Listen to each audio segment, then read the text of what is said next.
Subhanallah bihamdihi subhanallahil azim.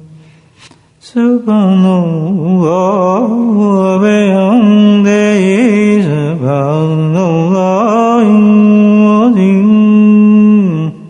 Subhanallah bihamdihi subhanallahil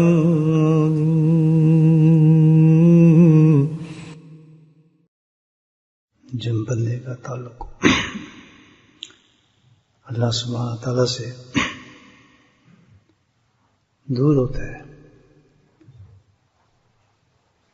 تو اس انسان سے اللہ کی رحمتیں دور ہو جاتی ہیں.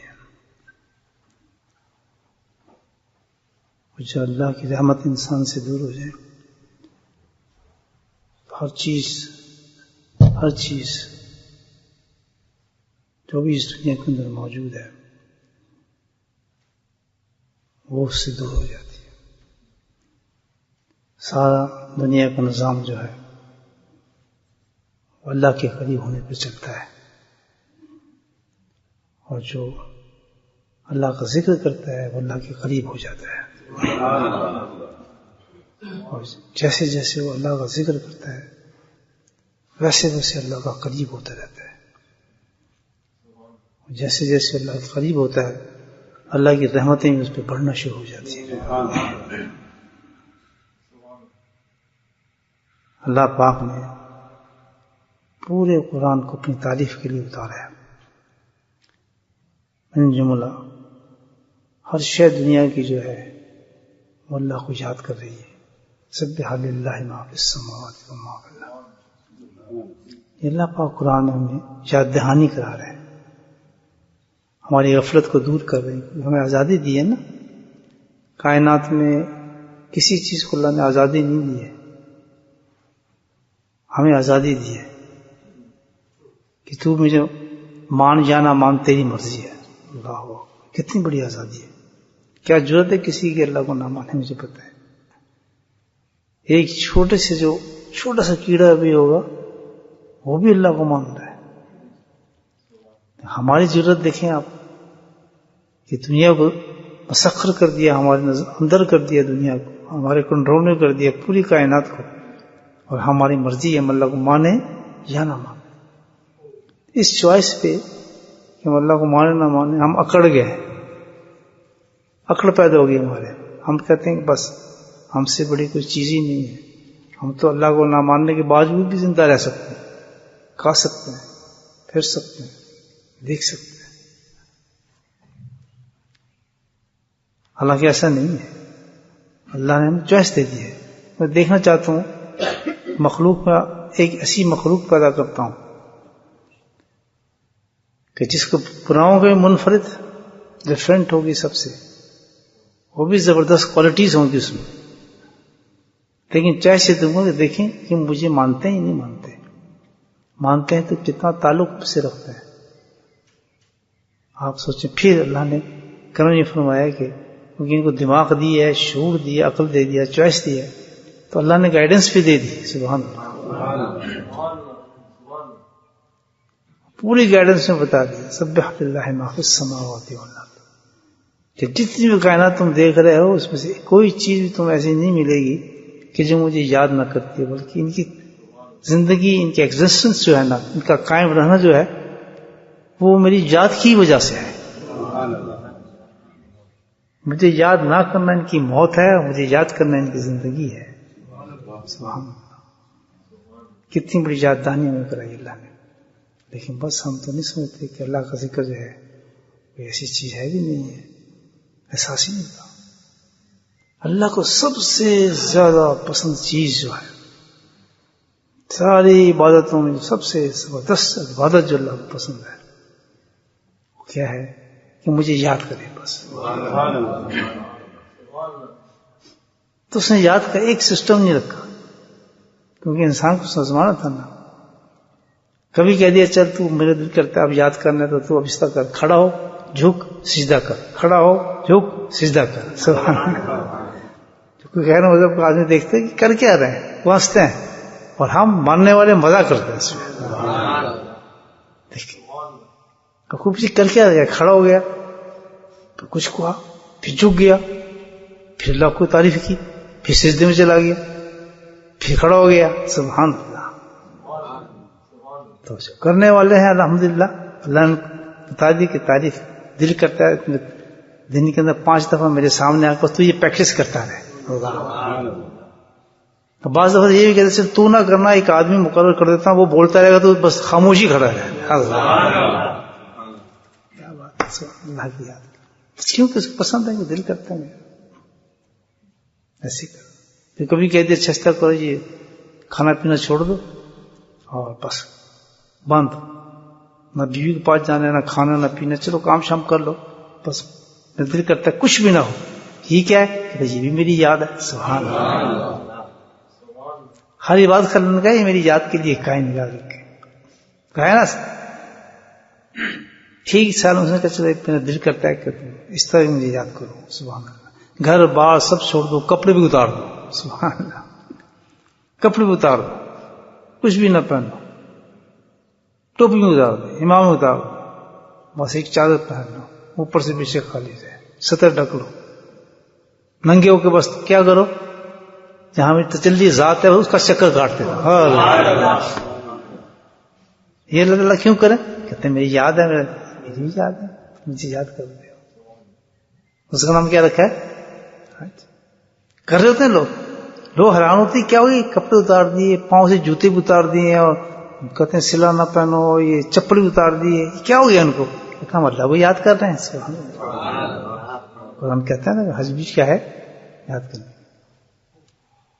اور پھر ایک جنگل میں بھیج دیا, کہتے وہاں سے واپس نہیں آنا, گھر کیا کرو, سیدھے چلے جاؤ, ایک جنگل ہے اس جنگل میں سے آگے بیٹھ جاؤ, صبح سے شام تک وہیں بیٹھے رہو. اسی کپڑے کے ساتھ بھاگے جا رہے ہیں لوگ, کروڑوں ملین, وہاں جا کے بیٹھ جاتے ہیں, کچھ کر رہے ہیں وہاں, کچھ بھی نہیں, بیٹھے ہیں. جی کیوں بیٹھے ہیں, کہتے ہیں مجھے یاد کر رہے ہیں, یہ یاد ہے مجھے. سب ذکر اللہ. تو 3 چیزیں تو اللہ پاک نے اپنی یاد کے لیے ایسے کلمے دیے. سبحان اللہ. جب تیرا دل کرے میری عظمت اور میری شان دیکھ کے, جسے قرآن نے کہا ہے نا, نظر اٹھانا میری عظمت اور شان دیکھنی ہے, آسمان تک جا, پہاڑوں کو دیکھ, سمندروں کو دیکھ, قرآن میں آتے نا اللہ تعالیٰ کہتے ہیں, دریاؤں کو دیکھ, زمینوں کو دیکھ. قرآن کہہ رہا بتاتے ہیں, کہتے ہیں جا دیکھ, سیر کر دنیا میں, دیکھتا ہے کیا کیا چیزیں ہیں. جب سب ساروں چیزوں سے مرغوب ہو جائے, ان سب کا اظہار تو کس طرح کرے گا. سبحان اللہ. تو نہیں کر سکتا.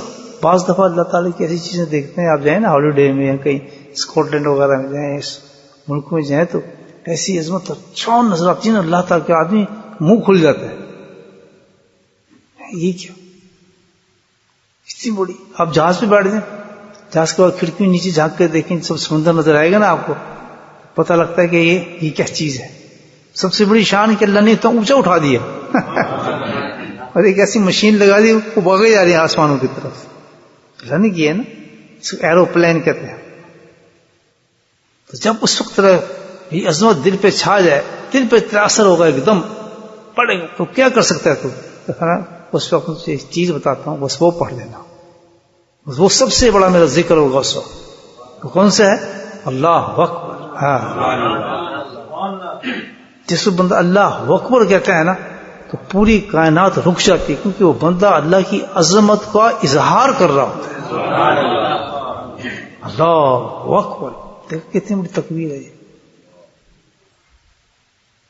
ہے ہی نہیں کو لفظ اللہ کی عظمت. جب بھی میری عظمت تجھے نظر آ جائے اور تم متاثر ہو جائے, تو تیرے منہ سے نکلے گا کچھ نہیں, بس ایک نکالنے کے لیے چیز میں تجھے دے دیتا ہوں, فوراً تیرا وہ اظہار جو ہے مجھ تک پہنچ جائے گا کہ تم نے تسلیم کر لیا میری عظمت. You have accepted. لیکن ایسے کیا لفظ, اللہ سبحان اللہ. دوسرا لفظ بتایا اللہ نے, کتنا زبردست لفظ ہے, سبحان اللہ. اس پہ قرآن پہ چیلنج کیا اللہ پاک, اما یتساءلون میں پڑھے نا، کتنا بڑا چیلنج کیا ہے کہ اٹھا اپنی نظروں کو، کوئی بھی تجھے نقص نظر آئے گا کسی چیز میں بھی، سبحان اللہ. اللہ نے پہلے کیا کہ ساری تخلیق میری ہے، اللہ ساری تخلیق میری ہے، اور اس تخلیق کا چیلنج کیا اللہ پاک نے کہ کسی بھی میری تخلیق میں جو کائنات کے اندر میں نے کی ہے، کسی بھی اندر آپ کو عیب نظر آ ہی نہیں سکتا. آخر کسی نہ کسی پرپز کے لیے وہ چیز ضرور اس کے ایکسیسٹنس اللہ پاک نے رکھی ہوتی ہے. آپ ایک ذرہ دیکھ لیں، کیا ہے ذرہ ہے نا، آج اس ذرے کی قیمت دیکھیں دنیا میں، جو ایٹم بم جس کو ہم کہتے ہیں نا، ذرات سے کیا چیز نکالی انہوں نے. ذرے کی قیمت ہے سب سے کم چیز ہے، لیکن آج سب سے پاورفل چیز وہ چیز ہے. آپ کی مشینیں چل رہی ہیں، الیکٹرک چل رہی ہے، زمانے کی چیزیں چل رہی ہیں، اسی سے سب کچھ چل رہا ہے. یہ ہمارا فیملی پہچانتے ہیں. آسمانوں کی طرف اللہ کا نظر اٹھا، تیری نظر جائے گی آسمان سے ٹکرے مار مار کے واپس آ جائے گی، لیکن تو کیا ہے، کوئی چیز تجھے دے عیب والی کوئی چیز تجھے نظر نہیں آ سکتی. روشنی دونوں میں ہے، سورج میں بھی ہے، چاند میں بھی ہے، سبحان اللہ، دونوں میں ہے، لیکن دونوں روشنی میں تجھے واضح فرق نظر آئے گا کہ تو ایک کو دیکھ سکتا ہے، ایک کو نہیں دیکھ سکتا. ویسے ہوا کہ دو چراغ آپ جلائیں، ایک پہ روشنی ہو، دونوں برابر نہیں ہوتے. اللہ کی شان دی، روشنی دونوں میں ہے، چلتے دونوں ہیں، لیکن ایک چلے گا تو کچھ اور بنے گا، دوسرا چلے گا تو کچھ اور بنے گا. سبحان اللہ. سورج چلے گا تو رمضان نہیں آئے گا، عید نہیں آئے گی، حج نہیں آئے گا. اللہ ہو. چاند چلے گا تو حج بھی آنے لگے گا، رمضان بھی آ جائے گا، روزے بھی آ جائے گا. ہم کہتے ہیں نا چاند دیکھ، نماز پڑھتے ہیں تو جناب یہ کیلنڈر بنا لیتے ہیں اور فلاں چیزیں بنا لیتے ہیں، تو سب کچھ ہے، دماغ مارتے رہتے ہیں لوگ. تو پھر کیا ضرورت ہے کہ چاند کی کیلکولیشن کر لیں، اپنا سائنس طریقے سے نکال لیں، فلاں فلاں حساب کر لیں. لیکن اللہ نے سسٹم دیکھیں کتنا زبردست ہے، کتنا زبردست لکھا ہے کہ سورج اور چاند نے فرق یہ رکھا ہے کہ جو سورج جو ہے نا وہ کیلکولیشن پہ چلتا ہے. اللہ کیلکولیٹ کر لیں آپ، سورج سے ہر چیز جو ہے کیلکولیشن میں آ سکتی ہے. آپ ہم ٹائم کیلکولیٹ کر سکتے ہیں کہ وقت نکلے گا، اس وجہ ہوگا، نماز کا ٹائم ہوگا، کیلکولیشن بالکل صحیح نکلتی ہے سورج کی چالوں سے، لیکن ایکوریشن نہیں نکلتی. ایکوریشن جو ہے چاند جو ہے اس کی جو چالیں ہیں ان چالوں میں اللہ نے کیلکولیشن نہیں رکھی، بلکہ کیا رکھا ہے، ایکوریشن رکھی ہے. صحیح بخاری کی حدیث ہے، آپ یہ دیکھیں، کہتا ہے کہ روزہ رکھو تو دیکھ کے رکھو اور دیکھ کے چاند دیکھ کے رکھو. ایسے ہی ہے نا، کیونکہ دیکھنے میں ایکوریشن ہے. جب تک آپ اپنی آنکھوں سے اس کو دیکھ کے سند نہیں لے آئیں گے، کیونکہ اس میں آپ کیلکولیشن کر ہی نہیں کر سکتے. کیلکولیشن کے اندر آپ صحیح چیز پا ہی نہیں سکتے. آپ چاند کس میں آپ کو برتھ بتا دے گا چاند کی اس تاریخ میں پیدا ہو رہا ہے، لیکن یہ نہیں بتائے کہ ویزیبل کب ہوگا، آج تک کوئی نہیں بتا سکے گا. تو اسی وقت ہو سکتا ہے جب آپ منہ سے دیکھ لیں گے، آپ یہاں نظر آ گیا، تب آپ کہیں گے کہ چاند نظر آ گیا، کیلکولیشن سے نظر نہیں آئے. یہ کیا ہے کہ عیب نہیں نہ دیکھ کوئی چیز رکھی. ان تمام چیزوں کو جب انسان دیکھتا ہے، کائنات تو اللہ کہتا ہے میرے چاہنے والے کوشش کرتے ہیں کہ جب یہ چیز دیکھتے ہیں تو اللہ کا عظمت کو ایک اور شان سے بیان کریں کہ تو بے پاک ہے، بے عیب ہے تیری ہر چیز، کچھ بھی کسی چیز میں عیب نہیں، تو کتنا پاک ہوگا اور بے عیب ہوگا. تو فرمایا اس وقت تمہاری جو یہ کیفیت پیدا ہو جائے تو تمہیں ایک کلمہ بتاتا ہوں، وہ پڑھنا، وہ ہے سبحان اللہ. کتنی بڑی چیز ہے، ٹھنڈ پڑ جائے گی. بعد میں دیکھیں نا کہ اللہ کی کسی چیز کو بے عیب ہے، اللہ تو ہر چیز سے پاک ہے، بڑی اونچی تعریف اللہ تعالیٰ کی ہے ہی نہیں. تو پھر انسان کیا نہیں کرتا ہے، سبحان اللہ، سبحان الحمدللہ. اس میں تو کمال ہی ہے سب چیزیں. اللہ سارے ذکر کی جو انتہا ہے الحمدللہ. میں نے بتایا نا آپ کو تعریف ہے نا، اللہ کی تعریف چاہتے ہیں اللہ تعالیٰ. تو اللہ تعالیٰ کہتے ہیں میری تعریف کوئی کر ہی نہیں سکتا. اللہ تعریف تو وہ کریں جس میں ایک چیز ہوتی ہے نا کہ آپ نے بلڈنگ دیکھ لی ہے تو آپ دیکھنے کے بعد اس کی تعریف کر سکتے ہیں. بہت کیا خوبصورت ہے، کتنا نقشہ ہے. اللہ کہتا ہے تم میری شاہکار دیکھ سکتا ہے، میری کنسٹرکشن دیکھ سکتا ہے، میری تخلیق تو دیکھ سکتا ہے، لیکن تم مجھے نہیں دیکھ سکتا. تو تخلیق کی تعریف کر سکتا ہے، میری تو کیا تعریف کرے. تیری ہمت نہیں تعریف کرنے، تم مجھے جان نہیں سکتے تعریف کرنے. تو تعریف تو وہی ہے جو اللہ نے خود اپنے لیے کی. اللہ ہوا فرمائے جب کسی نعمت پر، کسی بات پر تو دل چاہے کہ سبحان اللہ، اللہ نے تو بھائی کمال ہی کر دیا، کیا بات ہے نا. ایسے میں کہتے ہیں نا، فرمایا جب یہ کیفیت تیری ہو جائے تو پھر تو ایک لفظ جو بتاتا ہوں، اس لفظ میں تیرا میسج مجھ تک پہنچ جائے گا، وہ ہے الحمدللہ. اللہ. کئی انسان کہتا ہے سبحان اللہ والحمدللہ ولا الہ الا اللہ، ایسی کیفیت بھی آتی ہے نا آدمی میں، ساری چیزیں جمع ہو جاتی ہیں. جب یہ پڑھنے لگتا ہے اللہ تعالیٰ کہتا ہے اس کے گناہوں کو ایسا جھاڑ دیتا ہوں جیسے سوکھے درخت کے پتوں کو جھاڑ دیتا ہوں.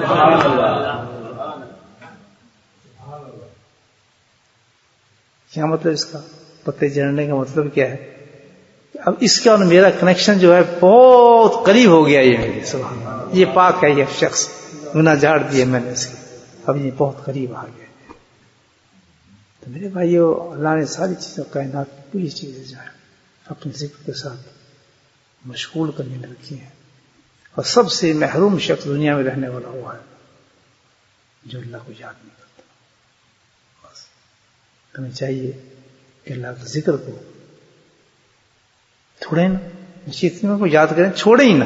اس کا لفظ ہی ہے سر، یہ نہیں کہوں کہ اللہ کو یاد کریں، میں اللہ کے ذکر کو چھوڑیں ہی نا. اصل تو یہ ہے جب بھی جتنا بھی ہر وقت ہر سانس کے ساتھ اللہ کو یاد کرتے رہیں گے، اللہ کے قریب ہوتے چلے جائیں گے، اللہ کے قریب ہوتے چلے جائیں گے. وہی رب ہے، ہر چیز دینے والا، رزق بھی دیتا ہے، مال بھی دیتا ہے، اولاد بھی دیتا ہے، صحت بھی دیتا ہے، سب کچھ دینے والی ذات وہ ہے. جب بندہ اس کے قریب ہوتا جائے گا اور جب مانگے گا تو جتنے قریب سے مانگے اتنی جلدی سنا جائے گی.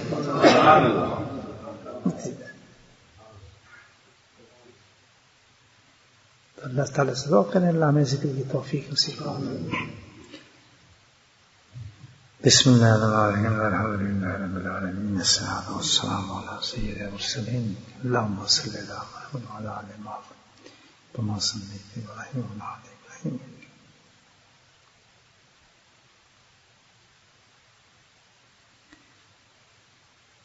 یا اللہ یا رحمان یا رحیم، اپنے فضل کرم سے ہمارے گناہوں کو معاف فرما. یا اللہ ہمارے صغیر اور کبیرہ گناہوں کو معاف فرما دے. یا اللہ ہم سب کی بخشش فرما دے. یا اللہ ہم سب کی بخشش فرما دے. یا اللہ ہمیں دوزخ سے نجات نصیب فرما. یا اللہ ہمیں جنت قریب فرما دے. اے میرے مولا، تو اپنے فضل و کرم سے میرے مولا ہمارے تمام غلاظتوں کو دور فرما دے، ہماری باتوں کو صاف فرما دے. یا کریم، تو اپنے فضل و کرم سے ہمارے ساتھ محدود معاملات فرما دے. یا اللہ عذاب قبر دور فرما. یا اللہ اپنی سختی عذابوں کو دور فرما. اے میرے مولا ہمارے بیماروں کو شفا نصیب فرما. یا کریم ہمارے بیماروں کو شفا نصیب فرما. اے میرے مولا جو مصیبت زدہ ہیں ان کی مصیبتوں کو دور فرما، جو پریشان حال ہیں ان کی پریشانی کو دور فرما. یا اللہ تو رمضان کے مہینے میں اپنے فضل و کرم کی بارشوں سے نواز دے. یا اللہ جو فضل و کرم کی نوازش ہیں ان سے نواز دے. اے میرے مولا تو اپنے فضل و کرم سے جتنی بھی دعائیں ہم نے ذکر میں مانگی اپنے فضل و کرم سے اپنی حبیب کے صدقے سے قبول فرما. وصلی اللہ تعالی علی خیر خلقہ محمد وعلی آلہ وصحبہ اجمعین برحمتک یا ارحم الراحمین. سبحان ربک رب العزۃ عما یصفون، وسلام علی المرسلین والحمد للہ رب العالمین.